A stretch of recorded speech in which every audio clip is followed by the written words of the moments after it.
Welcome back. The Rutgers scandal continues to widen today. Emails emerging showing infighting over whether or not Julie Herman, the university's new athletic director, was properly vetted. Internal emails sent by members of the search committee indicate that some felt that the process moved along too quickly. One of those people, Ronald Garuti, said he didn't leak the emails, but he stands by his assertion that the process was flawed. He claims that the search committee received no materials indicating that there were accusations that Herman abused players on her volleyball team. He also said that there was no mention of the fact that she was named in a sex discrimination lawsuit while an administrator at Louisville. As we reported earlier this week, the university has come under fire for its decision to hire Herman as the new AD.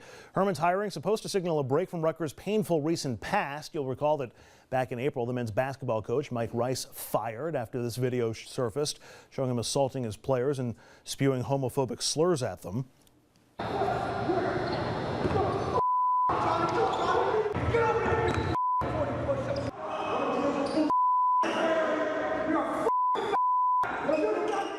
And you're fired. Also taken down by the scandal was the Rutgers athletic director, Tim Pernetti. After Herman's hiring, new information surfaced about past improprieties.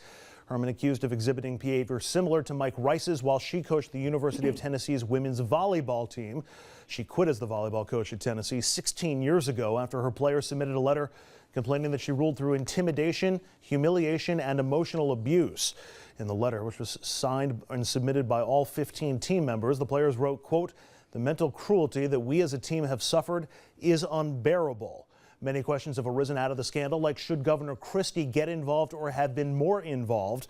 Barbara Buono, the woman who's gaming for Christie's job, says he should, quote, "He needs to call on this president to resign," university president, she means. I mean, how many instances do we have to have of this president muddying the name of the flagship of New Jersey, flagship university, before taking action to stem the bleeding? As of Tuesday, however, Christie says he has no plans of jumping into the fray. We talked about this on the program last night, O'Brien. First of all, bad news at Rutgers. No, there's no question about it. I mean, the first thing you would do is if you have whatever the problem is at any organization, whoever you hire next to replace the person that left because of said problem shouldn't have the same problems. You want to get as far away from that as possible, not remind everybody. Should the new AD go? I don't see how she can get through this fight right now. She's got to lead students. She's got to lead by example. It's too high profile a position for her to stay in, I think. I would also say Rutgers has an opportunity here to open up a school of crisis management, hire somebody, bring in a new professor or two, and they've got a couple case studies to start with right here. What not to do. They're not getting the facts out. You have some experience with this in teaching people through crisis management. You get the facts out there. Dean O'Brien. You do nothing. You do yourself and your institution no good by hiding behind the facts and trying to think it's going to go away. Put it out there, get it done, move on. He does have experience in crisis management. Let's go up one level. Should the university president go? It depends on their involvement in the search process. I'm not 100% sure who was on that search committee. From what I had read in the news reports, it appears that there were some people on the search committee really steering it towards an individual to get the position, which makes you wonder what the connection was and why they were doing it. Now, if those people are connected to the president, yes, that would put it in his inbox to deal with and move on. Yep. Can I ask you two a question? No. Yeah, go ahead. What's this? That's a signature. The handwriting's on the wall. It's time to go, athletic director. And Mr. President, you're not too far behind. But it depends on his involvement. That becomes the question. And who ran the steering committee and their connection to the president. I can't read your handwriting on the in the air. What about Governor Christie? Does he bear any responsibility for this? And is this a political problem for him?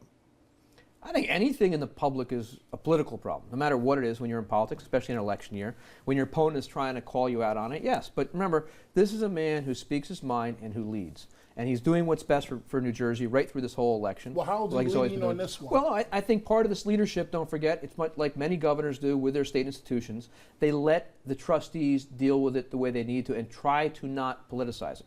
Politics leaks in. But the question is, how do you not politicize the situation? If the governor steps up and calls for his resignation, it's over, he's out. Yes, but you then politicized it, and the question becomes the next president, what happens? I'm going to record those words for the next time we're talking about President Obama not having enough oversight on some of the problems happening in Washington. The questions there are very simple. What did he know? When did he know it? And when the people below him, what did they know? And did they just not tell him because they wanted him to be able to deny it? Maybe the same with Governor Christie. Dominic O'Brien. The IRS is different than Rutgers. Thank you very much for joining us. Up next, how many times a day do you think your whereabouts are recorded? The answers may surprise you. Our special presentation, Surveillance Nation, is next. Stay with us.